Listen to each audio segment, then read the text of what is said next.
BYB held this 34th show, Brawl in the Pines 4 on Friday night.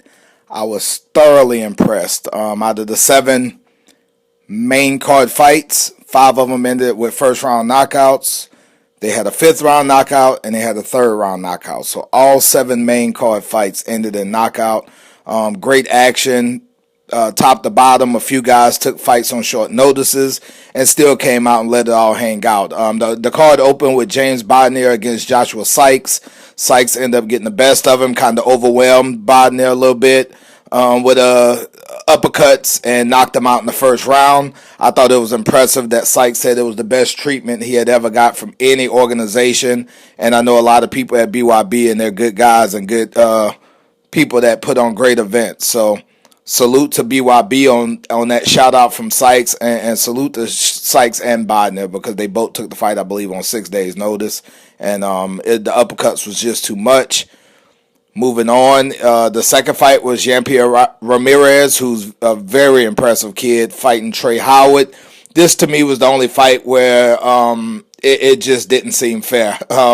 Ramirez dominated Howard. Howard, at times, just looked unsure of himself, uncomfortable. It was his bare knuckle debut, and it just didn't look like he belonged in there at that level with Ramirez. But that was another first round knockout, TKO, at the featherweight division. Then the Bridgerweight division was Jordan Fuentes against Steve Pasca, and Fuentes overhand right was another first round knockout finish, so that's 3 for 3 in first round knockouts. Fuentes hit him with a few overhand rights that changed the course of the fight and was eventually the deciding factor in the outcome of the fight. So shout out to Fuentes, awesome fight. He found his weapon and used it well. Next up was Joshua Oxendine against Jarrett Grant. I actually thought this was a very good back and forth fight. This was our first fight that got out of the first round on the Brawl in the Pines 4 card, BYB 34. And I thought Oxendine did well. This was a good battle between two kind of crafty lightweights. Oxendine's boxing looked very sharp. Jack Grant just kind of waited him out, man, and landed his shot. I know it was a little bit of controversy with, Oxendine feeling like he beat the count. I think the commentary team explained it well. You can't play the game of trying to get up at the 9 count. So I was okay with the stoppage. It was a right hand that clipped him pulling straight back, and Jack Grant got the victory in the 3rd round. So that was the first fight that got out of the first round. Moving on to the females, a welterweight title bout. First of 3 title fights on this card, and it was Sonya Drilling against Jamie Driver. Jamie Driver looked like a complete savage in this fight. I thought she overwhelmed Sonya right from the beginning. She realized early Sonya was pulling back with her head straight in the air, chin straight in the air, and I don't think Driver threw one hook. It was all straight shots down the pipe, which is the key weapon to use against somebody pulling straight back. And something she utilized to close the show, at least set up the closing of the show, was a body punch. And for whatever reason, you don't see a whole lot of that in bare knuckle. I would think to preserve your hands, hitting the fatty part of a person's body or a more softer part as opposed to skull would benefit your hands and definitely save them from damage. Perfectly landed left hook to the body. Kind of started all the trouble for Sonya, and Jamie Driver got out of there and became the first welterweight champion in BYB. So salute and congrats to Jamie Driver. Her father put a lot of pressure on her. She works for her father's company, and he said if she lost, she was fired. I guess it seems kind of harsh, but that's how they used to do it in the old school. So she kept her job, and now she has a belt to wear around her waist. The next fight was a cruiserweight bout between Zion Thomason and Cub Hawkins. Cub Hawkins is one of BYB's kind of shining stars. He's been a champion before, and he captured the cruiserweight title in spectacular fashion. 5th round knockout for Cub Hawkins. I thought he was patient. The fight kind of started a little bit slow. They were measuring each other.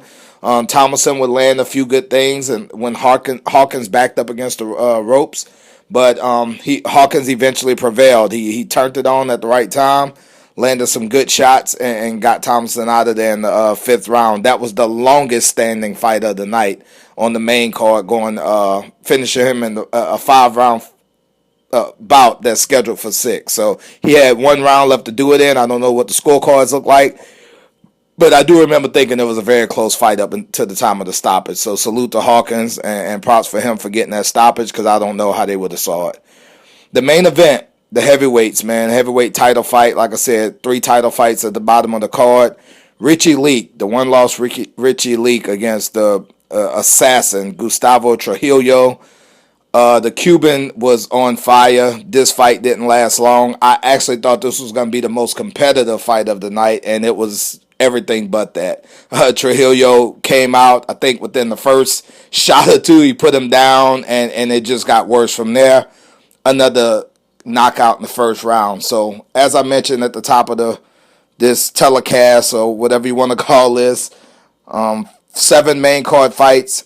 5 of them in the first round, 1 5th-round knockout, and 1 3rd-round knockout.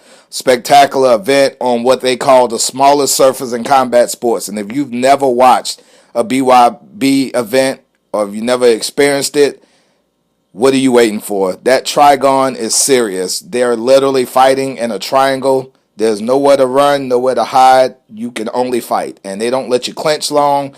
They let you do a little dirty boxing and plums, but no clinching. And you're literally fighting in a triangle. It's truly the smallest surface in combat sports. And I don't want anybody to be fooled or, think these first-round knockouts are because of bad matchmaking or lack of skill set. You literally have to fight. If you put any 2 people in a triangle to do combat, bad things are going to happen for the fighters. Good things are going to happen for the fans, because we all love to see knockouts. I'll give out my performance awards. My comeback of the night goes to Jared Grant. I thought, as I mentioned, Joshua Oxendine was doing very well. I thought he was boxing well from the outside. He was the taller, longer fighter.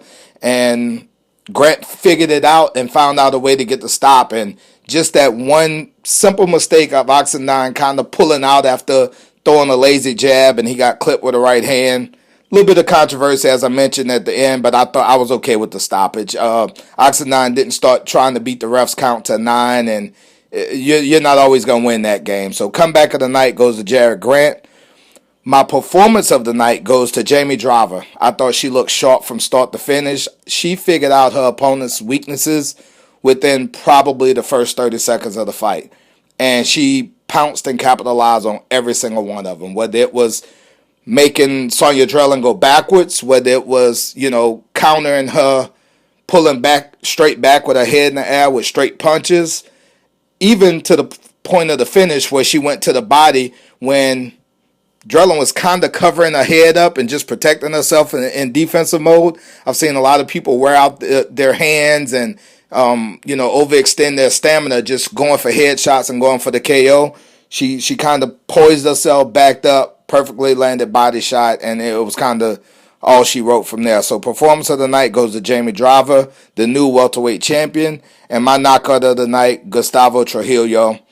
It's not only impressive how powerful this guy is, but to get a guy out of there who's only had 1 career defeat, to get him out in such spectacular fashion. I mean, he literally made Richie Leak submit in so many ways. He just couldn't handle what was being thrown at him. And Trujillo was reckless abandon. He didn't care what was coming back. And honestly, Leak didn't have many answers to what he was throwing at him. So it wasn't a whole lot coming back, but Trujillo didn't seem to give a damn anyway. So another great card by BYB. They will be returning in January 11th in Albuquerque, New Mexico for BYB 35. If you haven't experienced it, whether live or on television, Fuse, it's on Fuse TV. Don't miss the event in January.